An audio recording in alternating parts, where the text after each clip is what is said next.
વિદ્યાર્થી મિત્રો, તમારું સ્વાગત છે અમારી ચેનલ સ્ટડી ગુરુ લક્ષ્યમાં. આજે આપણે વાત કરવાના છીએ તૃતીય સત્રની ધોરણ 3, 4 અને ધોરણ 5ની જે એકમ કસોટી લેવાની છે બીજા ક્ષેત્રમાં. તો આપણે હવે એની વાત કરવાના છીએ. પહેલા ક્ષેત્રની વાત પૂરી થઈ ગઈ છે.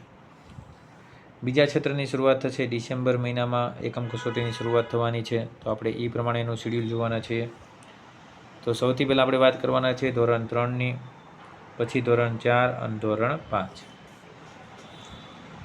ધોરણ 3ની પહેલી એક્ઝામ જે લેવા છે એ લેવા છે ગુજરાતીની 21 તારીખે 12મા મહિનાની, ગણિત ધોરણ 4માં અને પર્યાવરણ ધોરણ 5માં. જાન્યુઆરીમાં 2 એક્ઝામ લેવા છે, એક 4-1 તારીખે અને એક 18-1 તારીખે લેવા છે.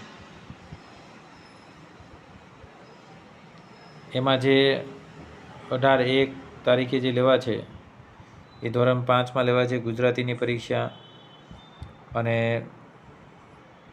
ધોરણ 5માં 4 ગણિતની પરીક્ષા લેવા છે. જાન્યુઆરીમાં જુઓ તો ધોરણ 4ની ગુજરાતી અને ધોરણ 4માં 18 તારીખે પર્યાવરણ. સેમ ધોરણ 3માં પર્યાવરણ અને ગણિતની એક્ઝામ લેવા છે. બીજા મહિનામાં વાત કરીએ તો 2 એક્ઝામ આવશે, 1-2, 1-15-2 આવશે. તેમાં જુઓ તો ધોરણ 3ને 1 એક્ઝામનું રેસ્ટ મળશે, 15-2 એને ગુજરાતી દેવી પડશે. જ્યારે ધોરણ 4ના લોકોને ગુજરાતી અને હિન્દી, અને ધોરણ 5ના લોકોને અંગ્રેજી અને ગણિતની દેવી પડશે એક્ઝામ. માર્ચ મહિનામાં 2 એક્ઝામ આવશે, એક 1 માર્ચે અને બીજી એક્ઝામ આવશે 15 માર્ચે. એમાં ધોરણ 3ને આવશે ગણિતની એક્ઝામ, અને ધોરણ 4ના વિદ્યાર્થીઓ છે ને ગણિત અંગ્રેજીની એક્ઝામ હશે, અને ધોરણ 5ના વિદ્યાર્થીઓને ગુજરાતી અને હિન્દીની એક્ઝામ હશે. આ હતું ધોરણ 3થી 5નું એકમ કસોટીનું ટાઈમ ટેબલ.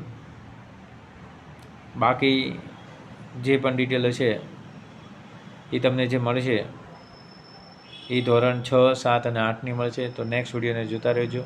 ચેનલને લાઇક, શેર અને સબસ્ક્રાઈબ કરી લેજો.